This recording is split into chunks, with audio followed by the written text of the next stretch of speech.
जो हमारे वैद्य जी हैं, वास्तव में सुसेंद्र वैद्य की भूमिका है उनकी। वैद्य जी नहीं, मेरे लिए भगवान खुदा समझो। मेरे लिए मैं तो ये समझती हूँ कि एक जिंदगी तो ऊपर वाले ने मुझे दी, दूसरी जिंदगी मुझे मेरे गुरु जी ने दी है। मुझे नीम करोड़ी जी ने हनुमान रूप में श्री भंडारी जी को हम लोग की आराधना की सेवा के लिए यहाँ भेजा है। हम लोगों ने शायद कोई अच्छे काम किए होंगे, मुझे ऐसा लगता है। तो यहाँ पर हम पहुंचे और उनका आशीर्वाद हमें मिला। भगवान उनको बहुत तरक्की दे।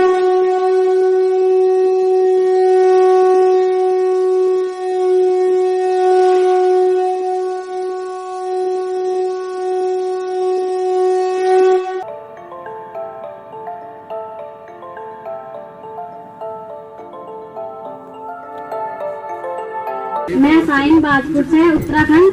वैद्य जी और आप सभी को और इस देवभूमि को मेरा नमस्कार। मेरी स्थिति बहुत खराब थी, मैं आपको क्या बताऊं अपनी जवानी, मगर बहुत ही खराब थी मेरी स्थिति। मेरे ब्लड कैंसर था, मुंह के रहा, नाक के रहा, पेशाब के रहा, लैट्रिन के रहा, यहाँ तक कि मतलब कोई अंग ऐसा बचा हुआ नहीं था जहाँ से मुझे ब्लीडिंग नहीं आती थी।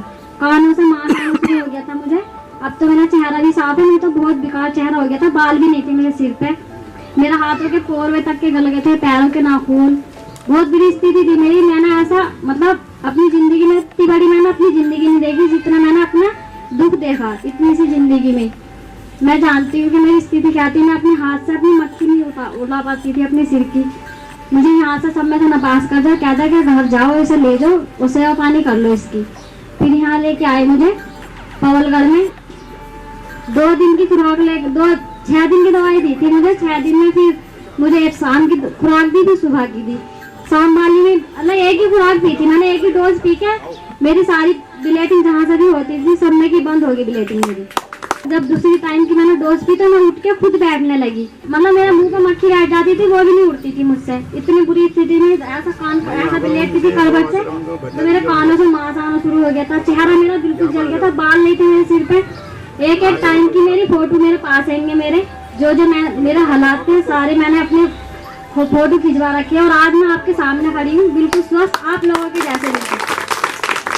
और ये मेरे मतलब वैद्य जी नहीं, मेरे लिए भगवान खुदा समझो। मेरे लिए मैं तो ये समझती हूँ कि एक जिंदगी तो ऊपर वाले ने मुझे दी, दूसरी जिंदगी मुझे मेरे गुरु जी ने दी है। मुझे मैं ये समझती हूँ कि उसने तो दे दी मुझे जो भी देनी थी जिंदगी, लेकिन ये इनकी जिंदगी की मैं बहुत बड़ी आभारी हूँ। मुझे जिंदगी भर मैं इनकी सेवा में लगी रहूंगी और है के लिए मैं जानती हूँ कि हाँ मेरा साथ क्या गुजरा क्या नहीं गुजरा। मैं अपने दिल से कह रही हूँ बिल्कुल जो भी मेरे साथ गुजरा है। अगर वैद्य जी हैं इस पवलगढ़ की धरती पे तो हम जैसे बच्चे हैं। अगर वैद्य जी नहीं है इस पवलगढ़ की धरती पे तो हम जैसे बच्चे नहीं है, क्योंकि हमारा जीवन सिक्योर करने के लिए ये पैदा हुए हैं। मैं ना अपनी जिंदगी में सबसे बड़ा स्थान देना चाहती हूँ, क्योंकि मेरे लिए खुदा या भगवान दोनों एक नहीं है। मेरे लिए सब ये ही बने हैं। मैं इन्हें दिल से ही अपनी दिल से मानती हूँ। मैंने अपनी जिंदगी इनको दे दी। बाबा नीम करोड़ी जी ने हनुमान रूप में श्री भंडारी जी को हम लोग की आराधना की सेवा के लिए यहाँ भेजा है। मेरे पास बांग्लादेश से फोन आया था कि एक बच्चे को कैंसर हो चुका है, तो उस बच्चे का पूरा यहाँ से फाड़ दिया गया था डॉक्टर्स ने और उसको कीमोथेरेपी दी थी। तो कलकत्ता से मेरे पास फोन आया कि भाई बांग्लादेश में तमिल ऐसा ऐसा बच्चा है, तो सुना आपके रामनगर में कोई है जानने वाले, तो इस बच्चे का इलाज करवाइए। तो मैंने कहा ठीक है सर, मैं करवा लूंगा।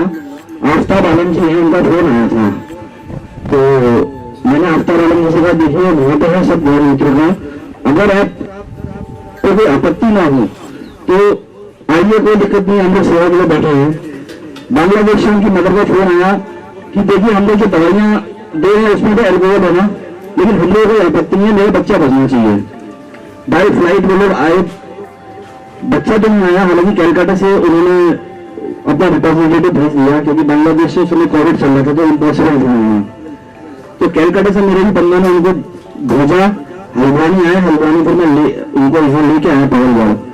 लाइव टेलीकास्ट कराया, गुरुजी देख के दल रहे, उनके आंसू निकल रहे कि डॉक्टर ने जो उसका चीर फाड़ के पूरा ब्लड निकल रहा था उस बच्चे का, और उसको मना कर दिया था इसको ले जाओ हॉस्पिटल से। फिर यहाँ से दवाई ले गई है। विदिन 13 डेज वो बच्चा चलने लग गया, दवाई ले जाते हैं यहाँ से।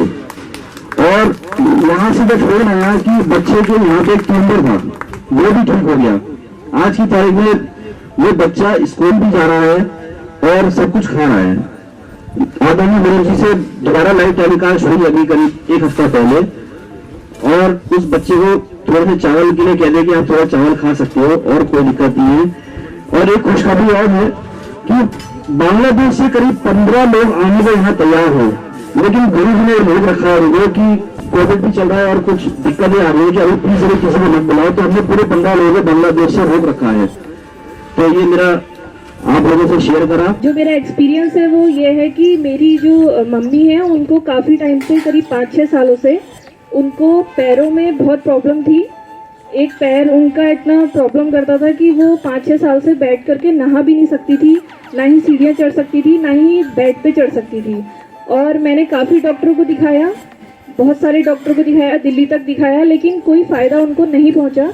और उसके बाद मेरे को धीरज जिया जी जो यहाँ पे सेवा करते हैं उन्होंने बताया कि एक बार यहाँ पे दिखाओ, तो मैंने यहाँ पर आकर के दिखाया और गुरुजी की दवाई लेने के करीब 1 हफ्ते बाद ही मेरी मम्मी को काफ़ी आराम पहुँचा। और आज करीब 3 महीने हो गए। मेरी मम्मी मतलब मेरे लिए बहुत ही एक ये हैरानी की बात है, क्योंकि मैंने उनको खुद देखा था जब मेरी मम्मी सीढ़ी पर चढ़ती थी तो वो चिल्ला जाती थी और वो कभी भी छत पे नहीं आ सकती थी। और आज मेरी मम्मी अकेले छत पे चली जाती हैं, सारे काम कर लेती हैं। हम लोगों को मतलब एक बार मुझे याद है किचन में मम्मी खाना बना रही थी और अचानक उनका पैर कुछ उसमें दिक्कत थी तो मुड़ा और वो बेहोश हो गई थी। उसके जस्ट बाद ही हम लोग यहाँ लाए थे और आज मैं बहुत खुश हूँ और मैं मतलब दिल से आभारी हूँ गुरुजी के लिए कि उन्होंने बहुत मतलब हम लोग की ये जो दवाई यहाँ से दी और उससे हमें बहुत मतलब आज खुशी होती है कि हमें यहाँ पर मौका मिला आने का। और मेरे साथ भी कुछ प्रॉब्लम थी, मेरे भी पैर में थोड़ी सी प्रॉब्लम थी। पैर अगर मुड़ता था तो सीधा होने में बहुत दर्द करता था और अभी मैं भी बहुत ठीक हूँ यहाँ की दवाई लेने से। और मतलब मेरे को ऐसा लगता है कि यहाँ पर जो भी लोग हम आए हैं उनको मतलब ये भगवान का आशीर्वाद दिया है कि वो यहाँ पर पहुँचे, नहीं तो हर किसी को इतना अच्छा रास्ता नहीं मिलता है। मतलब हम लोगों ने शायद कोई अच्छे काम किए होंगे, मुझे ऐसा लगता है। तो यहाँ पर हम पहुँचे और उनका आशीर्वाद हमें मिला। भगवान उनको बहुत तरक्की दे और यहाँ पर आए सभी लोगों को भगवान अच्छा स्वास्थ्य प्रदान करे। मेरी यही सबके लिए यहाँ पे एक भगवान से प्रार्थना है। धन्यवाद। मैं डॉक्टर को दिखा के परेशान हो गया था और क्या नाम कहते हैं, यहाँ की दवाई से ही मैं सही हुआ हूँ। यहाँ से मुझे जीवन दान मिला है और यहाँ की दवाई खा करके आज मैं जीवित हूँ। मैं भी एक वक्त का मारा हुआ इंसान हूँ। आज से 3 माह पूर्व मैं एम्स ऋषिकेश में अपनी पत्नी का इलाज करा रहा था। डॉक्टरों ने उन्हें 4थी स्टेज कैंसर की घोषणा की थी। तो उन्होंने मुझे बताया कि आप अपनी पत्नी को घर ले जाइए, उनको 4थे स्टेज में पहुंच गई हैं। तो मेरे एक मित्र दिनेशपुर में ही सक्सेना येरो साहब हैं, उन्होंने मुझे पालवाल गौमूत्र क्रांति के बारे में बताया। मैं शीघ्र अपनी पत्नी को लेकर के भंडारी जी के चरणों में उपस्थित हुआ और उनसे मैंने प्रार्थना की कि महाराज जी ये मेरी परेशानी है। तो 3 माह से मेरी पत्नी का इलाज हमसे चल रहा है। मेरी पत्नी चलती फिरती हैं, खाती पीती हैं, बोलती हैं, सब कुछ ठीक ठाक है।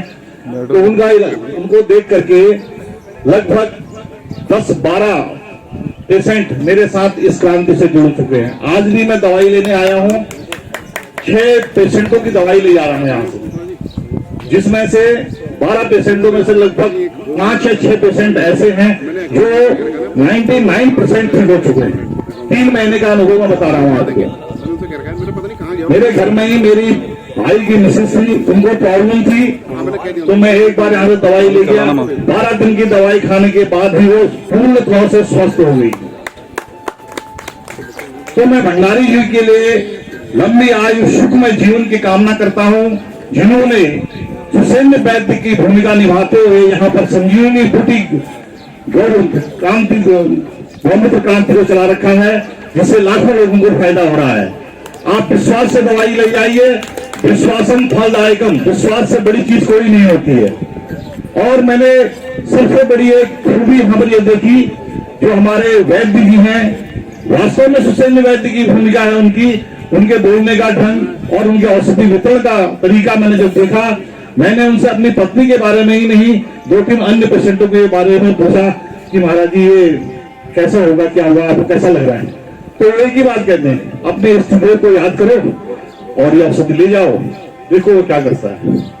और जितने मरीजों को मैं यहाँ लाया हूँ, 10-12 मरीज ले आया हूँ मैं यहाँ 3 माह में, उसमें से 6-7 मरीज तो पूर्ण तरह से स्वस्थ हो चुके हैं बिल्कुल। और कुछ मरीज ऐसे हैं जिनका इलाज चल रहा है, आज मैं जिनकी दवाई लेने आया हूँ उसमें से 2 मरीज बिल्कुल ठीक है, 1 मरीज की स्थिति जरा खराब है और वो अभी 10-12 दिन की दवाई खाई है। तो मैं आप लोगों से अनुरोध करता हूँ कि आप इस गौमूत्र क्रांति में अधिक से अधिक लोगों को जुड़ाएं और अधिक से अधिक लोगों को जो है इससे फायदा हो। इन्हीं शब्दों के साथ मैं पुनः गौमूत्र क्रांति दल के सभी कार्यकर्ताओं और वैद्य जी का आभार व्यक्त करता हूँ और सब नमन करता हूँ। धन्यवाद।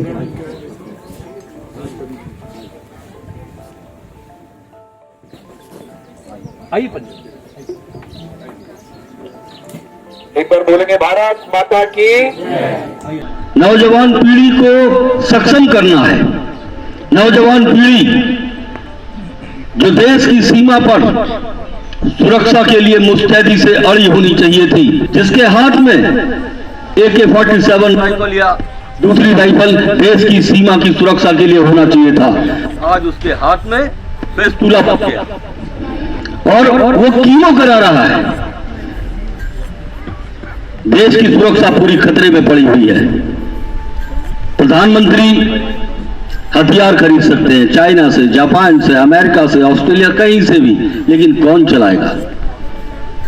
उस हथियार को चलाने वाला जो नौजवान है हमारा आज के समय में, वो उसके हाथ में पिस्तौल बच गया, वो कीमो करा रहा है। देश की पूरी सुरक्षा, आंतरिक सुरक्षा, बाह्य सुरक्षा, ये खतरे में न पड़ जाए। मैंने जोशी जी से आग्रह किया कि मैं चाहूंगा कि उसके बाद जब आप रिटायरमेंट हो जाएं तो यहाँ की नौजवान पीढ़ी के लिए आप हर महीने की एक तारीख आप डिसाइड कीजिए। हम चाहेंगे कि नौजवान पीढ़ी को आपके मुंह से निकला हुआ आशीर्वाद वचन वो जो मिले वो उसके भी काम आए, उसके परिवार के भी काम आए और सबसे पहले इस राष्ट्र के काम आए। हम ये चाहते हैं कि ऐसे लोगों के अनुभव, जोशी जी के अनुभव, वो खाली न जाए।